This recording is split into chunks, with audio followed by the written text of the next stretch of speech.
오늘은 마태복음 1장의 예수님의 족보를 함께 살피면서 성경 공부하는 시간으로 하겠습니다. 초신자들에게는 조금 내용이 어려울 것 같습니다만은 우리가 성경 공부니까 마음을 다잡고 공부를 하도록 하겠습니다. 신약의 예수님의 족보는 두 번 나옵니다. 마태복음 1장에 나오고 누가복음 3장에 예수님의 족보가 나옵니다. 마태복음 1장의 내용과 누가복음 3장의 내용이 차이가 있습니다. 누가복음 3장의 예수님의 족보는 예수님 요셉 그 위로 올라가서 아담 하나님까지 이르는 밑에서 위로 올라가는 족보입니다. 마태복음 1장의 족보는 아브라함으로부터 차례차례 내려와서 요셉, 마리아, 예수님까지 내려오는 족보입니다. 오늘은 마태복음 1장의 족보를 우리가 살피겠습니다. 1장 1절 말씀. 아브라함과 다윗의 자손 예수 그리스도의 세계라. 예수님의 족보다 그 말입니다. 그런데 초신자 때 성경을 모처럼 읽으려고 신약을 펴면 먼저 예수님의 족보부터 시작하게 됩니다. 자꾸 낳고가 계속되니까 아주 지루하게 됩니다. 그래서 낳고 끝나기 전에 성경을 덮게 됩니다. 뭔 성경이 애기만 낳고 산부인과 복음이냐, 뭔 애만 낳냐 하고서는 낳고 끝나기 전에 잠이 들어버리든지 덮어버리게 됩니다. 그런데 성경 읽는 깊이가 더해져 가면은 그렇지 않고 그 낳고 사이에 여러 가지 영적인 의미를 살피기 때문에 그런 뜻이 깊어지게 됩니다. 내가 아는 한 분은 성경을 깊이 묵상하는 분인데 자기는 마태복음 1장의 예수님의 족보를 읽으면서 성경 한 번 전체를 읽게 된다. 그런 얘기를 했습니다. 그 무슨 얘기인가 하니까 낳고 배경 있는 그 성경 원래 그 배경을 다 살피니까 전체를 읽게 된다는 얘기입니다. 자, 1장 2절 말씀 보겠습니다. 아브라함이 이삭을 낳고 이삭은 야곱을 낳고 야곱은 유다와 그의 형제를 낳고. 자, 오늘 예수님의 족보 속에서 우리가 6가지 영적인 의미를 살피게 됩니다. 낳고 사이에 깃들어 있는 6가지 의미입니다. 첫 번째가 바로 이 부분입니다. 아브라함이 이삭을 낳고 이삭은 야곱을 낳고 구약과 비교할 때 뜻이 선명해집니다. 구약은 죽고입니다. 무두셀라가 969세에 죽고 모세가 120세에 죽고 이렇게 구약은 죽고로 나오는데 신약은 시작되면서 낳고로 시작됩니다. 구약은 심판과 사망의 이야기, 신약은 은혜와 생명의 이야기다. 그렇게 우리가 비유해서 생각할 수 있습니다. 신약 성경의 주제는 이 낳고 생명의 역사입니다. 그 생명의 역사에 대해서 가장 깊이 다룬 책이 요한복음입니다. 요한복음 5장 24절 우리 한번 찾아보겠습니다. 요한복음 5장 24절이 복음의 핵심을 한 구절 속에 이렇게 엑기스로 줄여서 써놓은 내용이다. 그렇게 말하는 분도 있습니다. 요한복음 5장 24절 말씀. 내가 진실로 너희에게 이르노니 내 말을 듣고, 첫 번째 내 말을 듣고 또 나 보내신 이를 뭐 하는 자? 믿는 자. 듣고 믿는 자입니다. 듣고 믿는 자. 듣고 믿는 자는 영생을 얻었고 복음을 듣고 믿었을 때 영생을 얻었습니다. 이미 얻은 구원입니다. 구원의 과거 시제라고 말합니다. 영어로 시제가 tense입니다. 그래서 구원의 past tense, 과거에 믿을 때 이미 얻은 구원. 그다음 심판에 이르지 아니하나니 구원의 미래의 시제입니다. 하나님 보좌 앞에 섰을 때에 믿고 영생을 얻은 사람은 심판받지 않고 천국으로 직행합니다. 심판대에서 통과합니다. 예수를 믿을 때에 그 이름이 하늘나라 구원받은 사람들의 이름을 적어놓은 책이 있습니다. 책 이름이 뭡니까? 생명책이라고 말합니다. 요한계시록 20장에 나옵니다. 생명책에 이름이 있는 사람은 심판에 이르지 않고 통과합니다. 통과. 심판에 이르지 아니하니 구원의 미래 시제입니다. 그 다음 심판에 이르지 아니하나니 그 다음 뭐라 그랬습니까? 사망에서 현재 생명으로 옮겨져서 살고 있다는 겁니다. 구원의 현재 시제입니다. 사망에서 생명으로 옮겨져서 지금 생명을 누리고 살고 있습니다. 예수님께서 요한복음 10장 10절에서 예수님이 내가 이 땅에 왜 왔다 그걸 직접 간결하게 하신 말씀이 있습니다. 요한복음 10장 10절입니다. 그래서 요한복음의 주제가 생명입니다. 생명. 그 생명에 대해서 예수님께서 간결하게 정확하게 말씀하셨고 우리가 예수 믿는 목적도 바로 여기에 있습니다. 예수를 믿는 이유, 목표가 뭐입니까?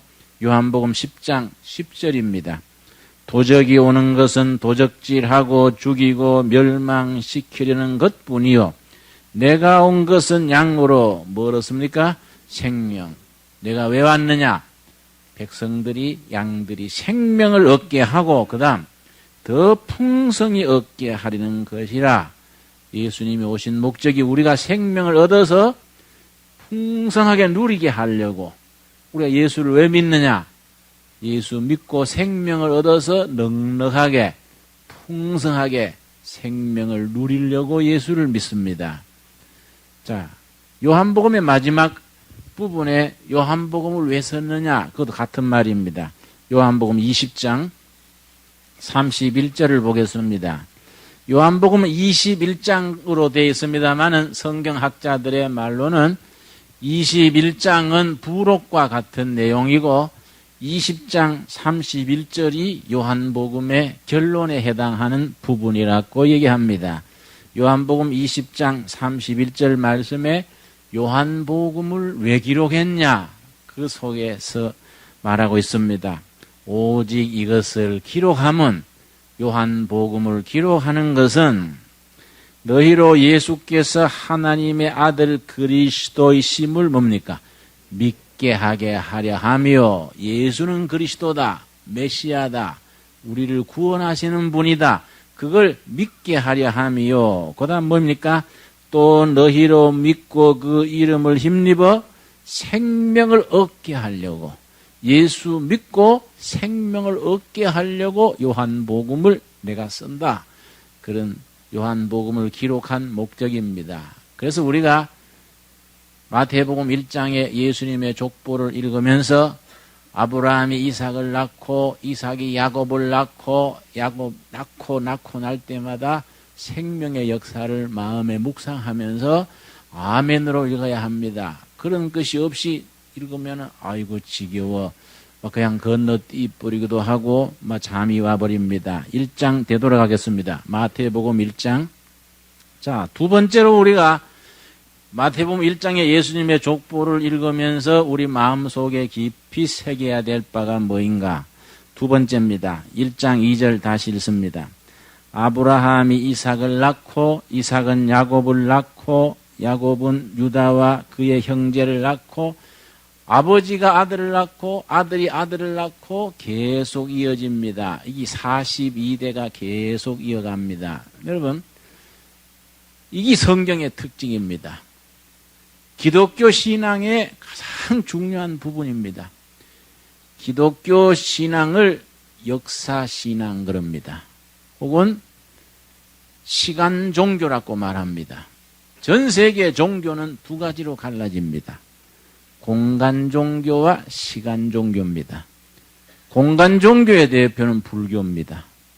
법당에서 결과 부자를 틀고 묵상을 합니다. 시간을 잊어버리고 완전히 무화경에 들어갑니다. 거기는 시간이 없어집니다. 공간 종교입니다. 성경은 기독교는 반대입니다. 시간 종교입니다. 사건과 사건, 역사 속에서 백성들의 삶 속에서 행동하시는 하나님의 역사, 성경입니다. 그래서 기독교를 시간 종교, 역사 종교 그럽니다. 아들의 신앙이 아버지의 신앙이 아들에게, 아들의 신앙이 손자에게, 어머니의 신앙이 딸에게 이어져 내려갑니다. 성경적인 신앙에서는 자기 부부 혼자만 예수 잘 믿다가 천국 가는 것은 이거는 바람직하지 못합니다. 자식들에게 아버지, 어머니의 신앙을 잘 심어주고 천국 가야 되지, 그걸 못하면은 그거는 하나님 앞에서 불충성입니다. 요엘서 1장 3절을 보겠습니다. 구약성경 요엘서, 구약성경 1270페이지입니다. 1270페이지 요엘서 1장 3절입니다. 요엘서 이런 부분은 평소에 잘 안 읽기 때문에 어떤 분들은 성경에 요엘서라는 게 있나? 나는 못 봤는데 그렇게 생각함직도 합니다. 1270페이지로 찾겠습니다. 요엘서 1장 3절 속에 우리 신앙이 부모에서 자식으로 대를 물려가면서 이어지는 성경적인 신앙의 기본이 거기에 기록이 되어 있습니다. 요엘서 1장 3절 우리 찾았으면은 같이 읽겠습니다. 너희는 이 일을 너희 자녀에게 고하고 너희 자녀는 그 자기 자녀에게 고하고 그 자녀는 후시대에 고할 것이니라. 몇 대를 거칩니까? 너희가 한 대입니다. 너희가 자녀에게 전합니다. 2대입니다. 그 자녀가 다시 자녀에게 전합니다. 3대입니다. 그 자녀가 다시 후시대에 전합니다. 이게 성경적인 신앙의 기본입니다. 역사신앙. 대를 이어가면서 전해지는 신앙입니다. 그리고 기독교의 가장 강력한 힘이 역사의식입니다. 역사 속에서 움직이시고 구원하시는 하나님의 섭리, 이게 우리 신앙의 기본입니다. 저는 3대째입니다. 우리 할아버지가 시골에서 머슴살이 하면서 논매다가 선교사가 지나가다가 불러내서 전도했습니다. 논뚝에서 예수님을 영접한 뒤에 할아버지의 신앙이 나한테까지 왔습니다.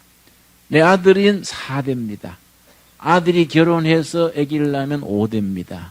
그런데 이 대를 지켜가면서 신앙을 지키지 못하면은 하나님 앞에서 우리는 불충성한 교인이 됩니다. 바로 신명기 6장 4절에 나옵니다. 신명기 6장 4절 말씀 우리 천천히 같이 찾겠습니다. 대단히 신앙생활의 중요한 부분입니다. 신명기 6장 4절 말씀에 우리가 하나님을 바로 섬기는 데 있어서 핵심되는 부분을 3가지를 가르쳐 줍니다. 신명기 6장 4절 말씀 이스라엘아 들으라 이렇게 시작합니다. 성경 원문에는 들으라 이스라엘아 이렇게 시작됩니다. 들으라가 히브리 말로 쉐마입니다. 그래서 쉐마 이스라엘 구약 성경을 대표하는 구절입니다. 구약 성경의 핵심된다 해서 키워드라 그럽니다. 구약 성경의 열쇠가 되는 말씀. 들으라 이스라엘아 쉐마 이스라엘 들으라 이스라엘아 우리 하나님 여호와는 오직 하나인 여호와시니 너는 마음을 다하고 성품을 다하고 힘을 다하여 너 하나님 여호와를 사랑하라. 마음과 성품과 힘을 다해 하나님 사랑하는데 하나님 사랑을 어떻게 하느냐? 세 가지를 가르쳐 줍니다. 첫째가 6절. 오늘날 내가 너게 명하는 이 말씀을 너는 마음에 새기고, 첫째가 말씀을 자기 마음에 잘 새기는 겁니다. 비교적 이건 잘합니다. 두 번째를 잘 못합니다. 두 번째 바로 7절입니다. 7절 우리 같이 읽겠습니다. 너 자녀에게 부지런히 가르치며 집에 앉았을 때든지 길에 행할 때든지 누웠을 때든지 일어날 때든지 이 말씀을 강론할 것이며, 자식에게 말씀을 제대로 가르치는 것이 하나님 사랑의 두 번째입니다. 세 번째는 너 이웃을 너 몸같이 사랑하라. 이 세 번째입니다. 이것이 구약이 우리에게 가르쳐주는 하나님 사랑의 세 가지입니다. 그런데 여러분, 요즘은 우리나라 교육이 불실해지니까 유학들을 많이 보내지요. 중학교 때, 고등학교 때 우리 자녀들을 미국 보내는 것, 혹은 캐나다, 중국 보내는 것 참 조심해야 됩니다. 저는 그런 케이스를 많이 봅니다. 아버지, 어머니 신앙이 유학 간 아들에게, 딸에게 전해지지를 못합니다. 그거 와서 완전히 신앙에서 벗어나 버립니다. 고등학교 졸업할 때까지는 아버지, 어머니 같이 교회 다니고 밥상에서 기도하고 가정 예배 드리고 신앙의 뿌리를 내리는 나이인데 유학을 보냅니다. 그러면은 걔들이 공부는 잘했다 치고 신앙의 뿌리를 내리지 못해서 영적인 기초가 없어져 버립니다. 대단히 위험한 일입니다. 그래서 어쩔 수 없이 보내야 될 경우에 홈스테이라 그럽니다. 신앙이 신실한 외국인 가정에 부탁하든지, 혹은 기독교 학교의 도미터리, 기숙사에서 신앙 지도를 받게 하든지, 아니면은 현지에 있는 한인교회에 아주 좋은 교회 연결해서 신앙 지도를 받게 해야 되는데, 이런 거 없이 그냥 유학 보냈다가 나중에 몇 년 뒤에 지나보면은 전혀 신앙적인 바탕이 없어져 버립니다. 그럼 평생의 걔가 사회로 나가버립니다. 대단히 위험한 일입니다. 부모가 자식한테 말씀을 가르치면서 키운다는 것이, 이건 성경적인 전통의 기본인데 이걸 벗어나면서 위험하게 되는 경우들이 대단히 많습니다. 자, 세 번째 우리가 예수님의 족보에서 꼭 살펴야 될 말씀이 뭐냐? 마태복음 1장 3절 보겠습니다. 마태복음 1장 3절 말씀. 유다는 다말에게서 베레스와 세라를 낳고, 여러분, 베레스와 세라라는 두 아들을 낳은 다말이라는 여성의 이름이 나옵니다. 유다는 다말에게서 두 아들을 낳았는데 다말이 유다의 아내입니까? 누구지요? 며느리입니다. 큰일 날 일입니다. 시아버지와 며느리 사이에 아들이 나와서 대를 이은 겁니다. 이거는 도저히 이해할 수가 없는 일입니다. 그래서 이거에 오해도 생깁니다. 무엇을 위해서 이것이 이어지느냐 알아야 됩니다. 우리 한국 유교 전통에서는 큰일 날 일입니다. 이걸 우리 고향에서는 생피 분다, 생피 붙었다 그래요. 내가 어릴 때 청송 고향에서 아들이 군에 간 사이에 시아버지가 며느리 손을 잡았는데 그걸 누가 봤어요. 아, 생피 붙었다 그래가지고 동네 양반들이 그 할아버지를 멍석말이 합니다. 멍석에다가 노인을 넣고 뚜루루 감아서 동네 사람들이 밟고 지나가는 겁니다. 노인이 완전히 초죽음이 됩니다. 그래가 그 집에서는 우물을 돌로 막아버리고 동네에서 쫓아냅니다. 그런데 이거는 엄연히 시아버지 며느리 사이에 자녀가 낳는데 예수님의 족보에 탁 올리는 겁니다. 왜 그러냐? 그 영적 의미를 알아야 됩니다. 유다의 아들이 아기를 놓기 전에 죽었습니다. 자손 대가 끊어진 겁니다. 그런데 아브라함부터 쭉 내려와서 마지막에 누가 태어날 족보입니까? 메시아가 오실 족보입니다. 메시아가 오실 족보의 중간에 대가 끊어지면 있을 수 없습니다. 모든 윤리, 도덕, 모든 규정을 넘어서서 최고의 가치를 메시아가 태어나는 그 생명 역사의 족보를 이으는 데다가 최고의 가치를 두는 겁니다. 이게 그 속에 들어있는 그 가치관입니다. 무슨 유다와 다말 사이에 육체적인 관계가 아니고 사명감입니다. 아브라함부터 다윗으로 이어져가는 이 족보 속에서 우리가 메시아가 태어나게 하는 그 큰 목적 속에서 다른 조건을 넘어서는 것입니다. 자, 그 다음 우리가 예수님의 족보를 읽으면서 네 번째 중요한 교훈이 있습니다. 마태복음 1장에 나오는 족보에 여자가 5명이 등장합니다. 첫째는 방금 읽은 다말, 두 번째는 5절 보겠습니다. 살몬은 누구에게서?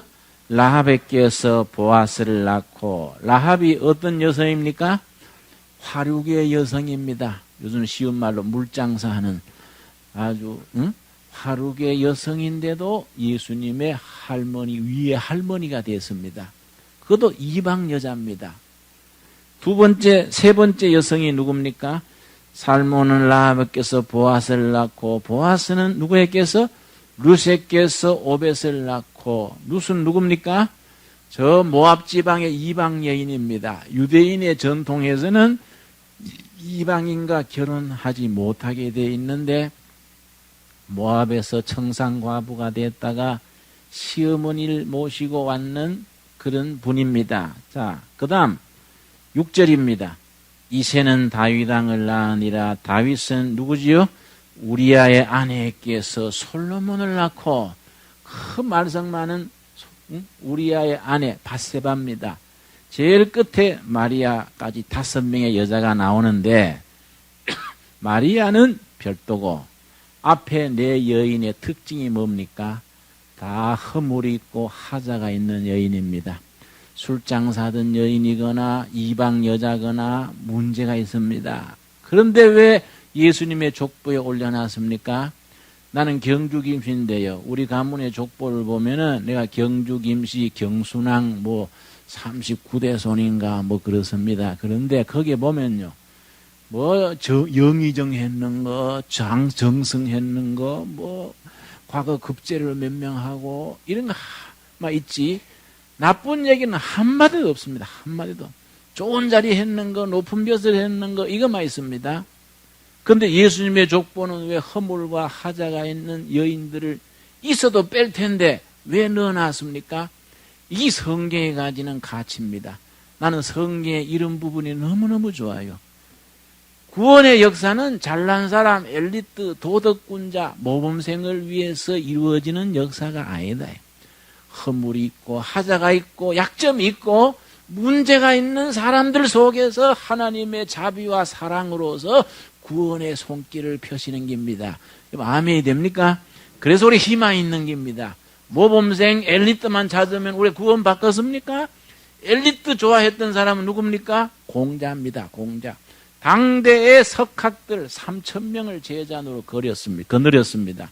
요즘식으로 말하면은 경제학 박사, 정치학 박사, 법학 박사, 석사 박사 3,000명을 제자노로 거느리고 어떻게 천하를 얻을 것인가 이걸 논한 게 공자입니다. 예수님은 전혀 반대입니다. 완전히 밑바닥에 고기 잡던 사람, 세금쟁이 하던 사람, 밑바닥 사람들 뽑아가지고 땅끝까지 복음을 전하라. 완전히 땅끝이 어딘지도 모르는 사람들입니다. 뭔데 지리책을 봤어야 하죠. 그 사람들 모아놓고 땅끝까지 가라. 여러분, 완전히 민초들 밑바닥. 허물이 있고 한계가 있고 약점이 있고 그런 사람들 속에서 구원의 역사를 베푸는 것이 성경의 역사입니다. 그러니까 우리처럼 잘나지도 못하고 유명하지도 못하고 모범적이지 못하고 하루 건너 한 번씩 죄 짓고 그런 사람들이 성경 속에서는 희망이 있는 겁니다. 아멘이 됩니까? 예? 나도 되겠다 싶습니까? 예. 이게 성경의 값어치입니다, 성경이. 성경이 위대한 건 이런 겁니다, 여러분. 그래서 백성들 속에서 다 허물과 약점을 다 복음의 피로. 안 되겠다. 하나같이 빗나가고 엉뚱한 짓 하니까 안 되겠다. 내가 가서 죽어야 쓰겠다. 그래서 예수님이 와서 죽은 겁니다, 여러분. 잘난 사람들 좀 있었으면 예수님이 안 죽어도 되는 게요. 대신 네가 좀 해라. 그럼 되는데 이게 없다, 이게 여러분. 그러니까 여러분, 교회 생활에는 다른 사람의 허물과 약점을 덮어줘야 됩니다. 허물은 덮어주고 좋은 점은 북돋아주고 그래서 천국까지 동행하는 겁니다. 그런데 교회가 안 그래요. 뭐 전도하라고 하면 입을 딱 다물고 친북은 금이다 하는데 뭐 누구 권찰 흉보는 데는 거품을 뿜고 아주 웅변합니다. 구역예배 잘 보고 나서 괜히 암흑의 권사 씹는 걸 막 껌 씹듯이 씹습니다. 껌 씹듯이. 씹어도 박자를 맞추고요. 어떤 전에 교회에서 쫓겨왔대. 꼭 본 것 같이 얘기합니다. 그럼 또 그래 좀 이상하더라니까. 그거 왜 그럴까요, 여러분? 이러면 안 돼요. 이러면 우리가 벌써 마태복음 1장에서 벗어나는 겁니다. 있는 모습 그대로 덮어주고 싸매주고 다 부족한 게 예수님이 오신 거지. 우리 덮어주고 천국까지 같이 갑시다. 이렇게 돼야 됩니다, 여러분. 확실히 그렇게 하도록 합시다, 여러분. 자, 이게 우리가 예수님의 족보를 읽을 때 꼭 명심해야 되는 거이고, 다섯 번째가 뭐이냐? 다섯 번째. 여러분, 16절입니다. 17절 말씀. 우리 같이 읽겠습니다. 그런즉 모든 대수가 아브라함부터 다윗까지 연례되어 다윗부터 바벨론으로 이거할 때까지 연례되어 바벨론으로 이거한 후부터 그리스도까지 연례되라. 전부 연례대 세 번이니까 몇 대입니까? 42대지요. 아브라함부터 시작해서 다윗까지 연례대, 다윗에서 바벨론에 잡혀갈 때까지, 포로될 때까지 연례대, 바벨론에서 놓은 아들부터 예수님까지 연례대 42대입니다. 여기 딱 이렇게 하나님께서 딱 섭리를 따라 맞춰가는 겁니다. 자, 민수기 33장 보겠습니다. 민수기 33장.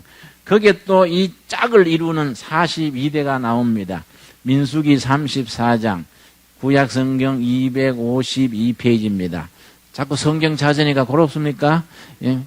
참 초신자들은 좀 잘 못 따라올 것 같아서 사실은 저는 이런 스타일의 설교를 좋아하는데 성도들이 잘 힘들까 해서 좀 자주 못합니다.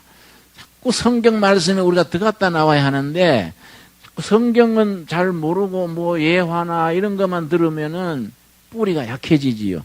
민수기 33장 1절입니다. 이스라엘 자손이 모세와 아론의 관할하에 그 항오대로 애굽 땅에서 나오던 때에 노정이 이러하니라. 애굽에서 해방에 대해서 가나안 들어갈 때까지 그 길을 말합니다. 노정, 그 여행 지도를 말합니다. 3절 말씀. 그들이 정월 15일에 어디서 출발했습니까?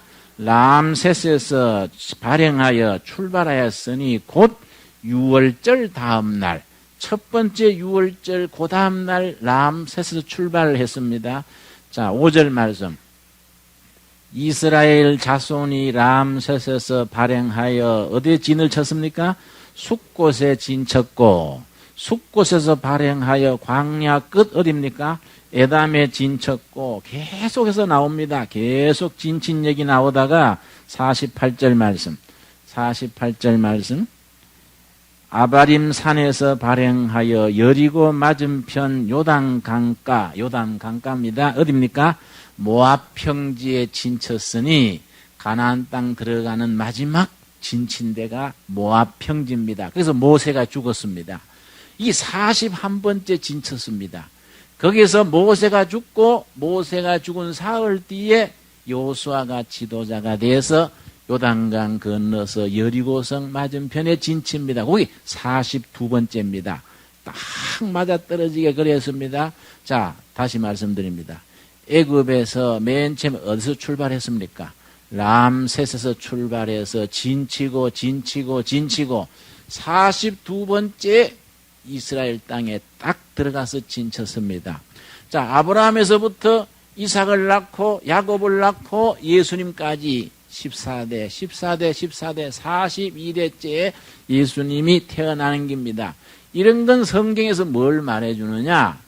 구원의 역사를 위해서 하나님이 계획하시고 섭리하시고 인도하신다는 하나님의 섭리의 역사입니다. 이해갑니까? 마지막으로 한 절 더 보겠습니다.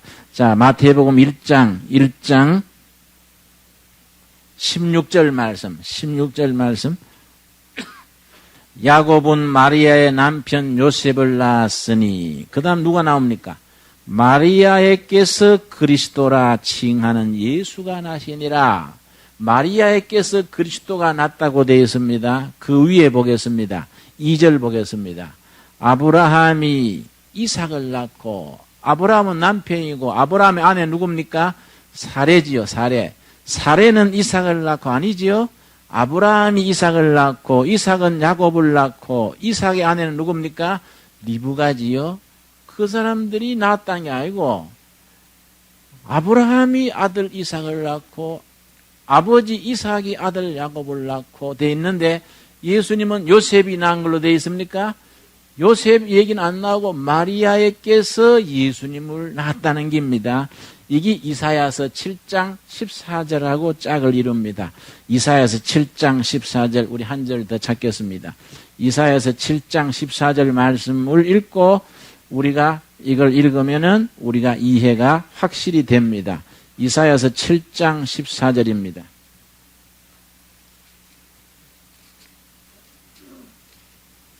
(14절) 말씀 우리 같이 읽겠습니다. 그러므로 주께서 친히 징조로 너희에게 주실 것이라.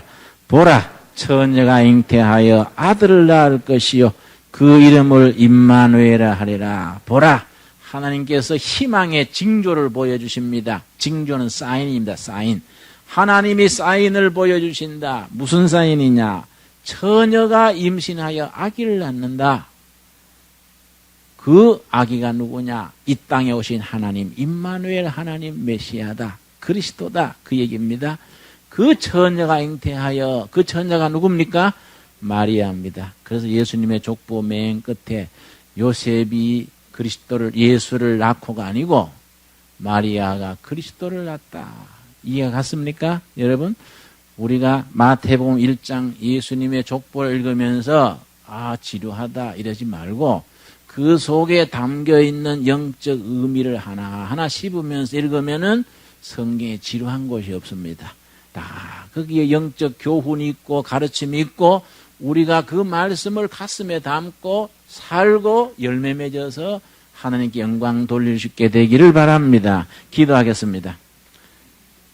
주님 은혜를 감사드립니다. 아버지께서 우리로 하여금 하나님의 자녀로서 생명의 역사, 풍성히 누리는 생명의 역사를 허락하셔서 감사드립니다. 하늘나라 가기까지 우리가 서로 허물을 덮어주고 아픔을 싸매주고 정말 천국 가는 동지로서 길동무로서 공동체를 이루게 하여 주시옵소서. 우리 삶 속에 오직 예수님만 영광 받으시고 존귀함을 받아 주시옵소서. 예수님 이름 받들어 기도드려 사옵나이다. 아멘.